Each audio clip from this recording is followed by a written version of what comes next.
క్షమాపణతో మొదలెట్టకూడదు కాబట్టి నమస్కారం అన్నాను.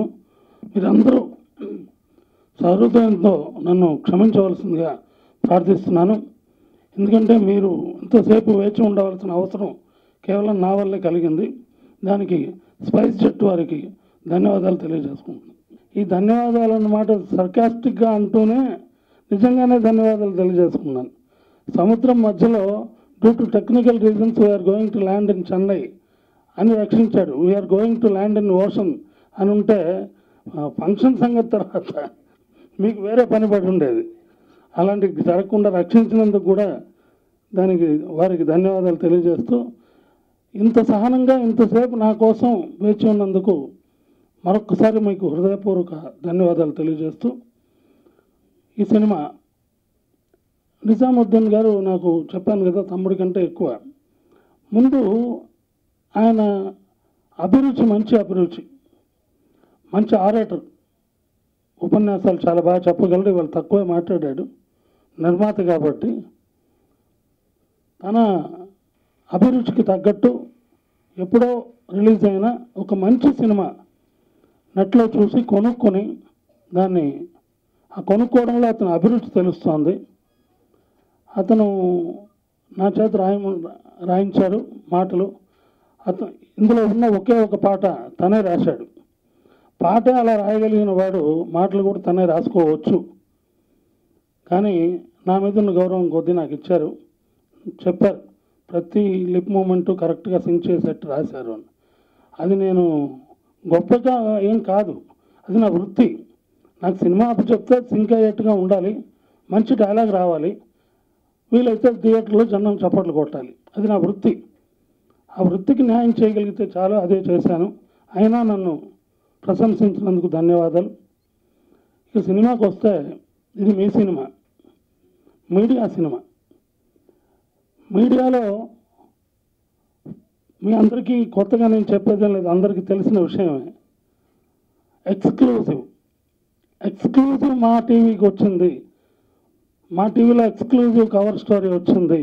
ఎక్స్క్లూజివ్ అన్న దానికోసం మీడియా వాళ్ళు ఎంత దూరం వెళ్తారు అన్నది సినిమా కథాంశం. అంటే రిలేషన్షిప్ని, ఫ్రెండ్షిప్ని కూడా ఓవర్కమ్ అయ్యి ఆ ఫస్ట్ ఎక్స్క్లూజివ్ అనే దానికి ప్రాధాన్యత ఇస్తారు. కానీ అలా ఎంత మోసం చేసినా వాళ్ళిద్దరు విడిపోవాల్సిన పరిస్థితి వస్తుంది, హీరో హీరోయిన్. అయినప్పటికీ కూడా చివరకు గెలిచేది మాత్రం నిబద్ధతతో పనిచేసిన మీడియా మాత్రమే గెలుస్తుంది అన్నది చిత్రం ముగింపు.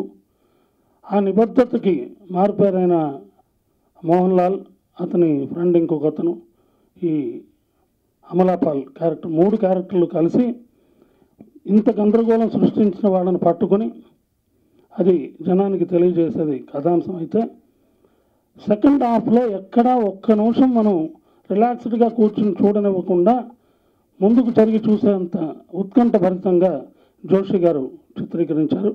అందులో ఆయన సిద్ధాస్తులు. సినిమా మంచి సినిమా. దీన్ని బాగా టేస్ట్ఫుల్గా అభిరుచిగా కొన్నారు, అభిరుచిగా డబ్బింగ్ చేసుకున్నారు. ఇప్పుడు రిలీజ్ చేయడంలో తను కష్టపడుతున్నా ఒక స్నేహితుడు దొరికాడని చెప్పారు. ఆ స్నేహితుడు అయిన కృష్ణారెడ్డి గారికి కూడా సభాముఖంగా ఈ మాధ్యమాల మూలంగా ధన్యవాదాలు తెలియజేస్తున్నాను. ఖచ్చితంగా ఇది ఆడుతుందన్న నమ్మకం ఉంది. మామూలు ప్రెస్ మీట్లో ప్రతి నిర్మాత లేకపోతే నాబోటు మాట్లాడే వాళ్ళందరూ ఇది చాలా వైవిధ్యభరితమైన చిత్రం, చాలా డిఫరెంట్గా తీశారు, చాలా డిఫరెంట్గా ఉంటుంది అని చెప్తుంటారు. ఏముండవు, ఎక్కడ ఉండాల్సిన ఇంట్రోల్ అక్కడే ఉంటుంది. 6 పాటలు ఏ రీల్లోనే వేసుకోవచ్చు, మామూలు క్లైమాక్స్, ఫైటు. దీన్ని కూడా మనం వైవిధ్యభరితం అని చెప్పుకున్నాం. ఇది అలాంటిది కాదు, ఖచ్చితంగా వైవిధ్యభరితమైనటువంటి చిత్రం.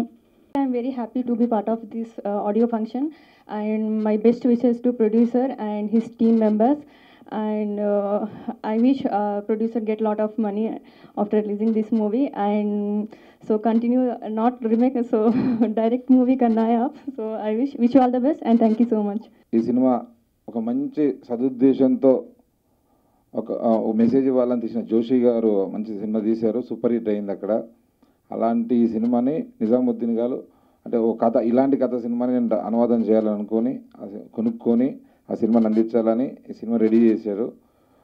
ఆ సినిమాకి వెన్నెలకంటి గారు అంటే చాలా గొప్ప గొప్ప సినిమాలు తను రాశారు, చాలా గొప్ప రచయిత. ఆయన ఎన్నో సినిమాలు మేము ఫాలో అవుతూ ఉంటాం, చూస్తుంటాం, ఆయన డైలాగులు ఎన్నో ఫాలో అవుతుంటాం. చాలా థ్యాంక్స్ సార్, మీతో కలవలేదు, మీకు అది అనుకోకుండా ఈరోజు అది ఫ్లైట్ జరిగింది, ఒక బ్యాడ్ ఎక్స్పీరియన్స్. మీరు ఇంకా చాలా చాలా సినిమాలు రాలే, తెలుగు సినిమా ఇండస్ట్రీకి చాలా సేవ చేసేది ఉంది.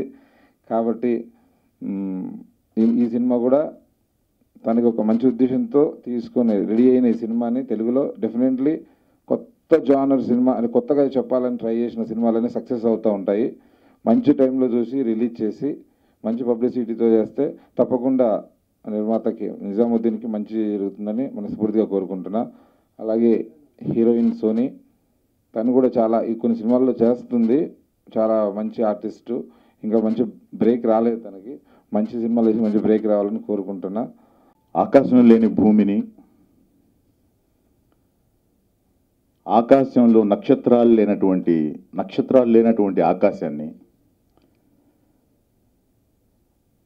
తారలు లేనటువంటి ఇప్పుడు ఆకాశాన్ని చూడడం అంటే చాలా కష్టం. అలాగే మీడియా లేని ప్రపంచాన్ని ఈరోజు మనం ఊహించడం చాలా కష్టంగా ఉంటుంది. అలాగే సినిమా లేనటువంటి ప్రపంచం, ఆకాశంలో తారలు ఎలా మిళుకుమంటుంటాయో అలాగా ఈ సినిమా అనే ప్రపంచం, ఈ సినిమా అనేది కానీ లేకపోతే ఈ ప్రపంచానికి అందం కూడా ఉండదు. ఈ బ్లాక్ మనీ అనే సినిమాని ఒక మంచి ఉద్దేశంతో, నాకు మీడియా అంటే చాలా గౌరవం, చాలా ఇష్టం. ఈ సినిమా మీడియాది. ఈ సినిమాలో హీరో మోహన్ లాల్ ఒక కెమెరామ్యాన్, హీరోయిన్ ఒక జర్నలిస్ట్. ఒక మంచి కెమెరామ్యాన్, ఒక మంచి జర్నలిస్ట్, ఒక నిజాయితీ పరుడు ఏ విధంగా వాళ్ళు పడ్డ కష్టం ఏంటి, వాళ్ళకి ఎదురైనటువంటి సమస్యలు ఏంటి, దాన్ని ఏ విధంగా దర్శకుడు జోషి గారు అంటే మనకు గుర్తుంటే ఉంటుంది అందరికీ. అంతిమ తీర్పు సినిమా రిలీజ్ అయింది ఒకసారి. అప్పట్లో సంచలనం ఏంటంటే ఆ రోజుల్లో ఒక్క పాట లేదు ఆ సినిమాలో. అటువంటిది ఈ సినిమాలో ఒకే ఒక పాట. సినిమా చాలా బాగుంటుంది.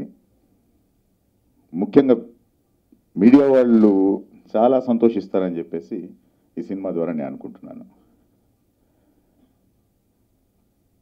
ఈ సినిమాని తీసుకున్న తర్వాత మాటలు వెన్నెలకంటి గారితో నేను కూర్చొని డబ్బింగ్ చేస్తూ ఉన్నప్పుడు లిప్ మూమెంట్ ఎక్కడ కూడా సినిమా చూస్తే స్ట్రైట్ మూవీ లెక్కన ఉంటుంది.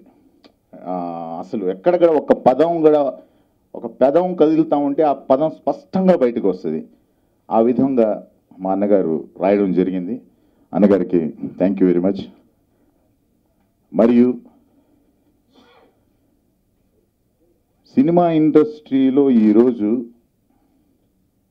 ఒక సినిమాని తీసి చాలా ఈజీ, ఒక కెమెరా తీసుకొని ఒక లొకేషన్ తీసుకొని లేకపోతే ఒక ₹1 కోటి పెట్టి సినిమా తీసేయచ్చు. కానీ సినిమాని రిలీజ్ చేయడం అనేది అతిపెద్ద కష్టం. నేను కాదు, ఇంకెవరు కాదు, చాలామంది నిర్మాతలు ఇక్కడ వచ్చి నిలబడినా కానీ అదే మాట చెప్తారు. చిన్నప్పుడు మా అమ్మ నాన్న మా తాత ముత్తాతలకు మాట్లాడాం, నలుగురిని సంపాదించుకోరా అని చెప్పేసి. ఉండడానికైనా పోవడానికైనా నలుగురిని సంపాదించుకునేవాళ్ళు. కానీ ఈరోజు ఆ మాట ఎవరు కూడా, ఏ తల్లిదండ్రులు కూడా ఎవరు కూడా చెప్పట్లే, ఒక నలుగురిని సంపాదించుకోండి. ఎందుకంటే ఈ నలుగురిలో వచ్చేసరికి ఒకడు చీటర్ ఉంటున్నాడు, ఒకడు దొంగ ఉంటున్నాడు, ఒకడు ఇంకోటి ఉంటున్నాడు. ఈ ఎత్తుక్కునేటప్పుడు ఈ జీవితం కొలాప్స్ అయిపోతుంది.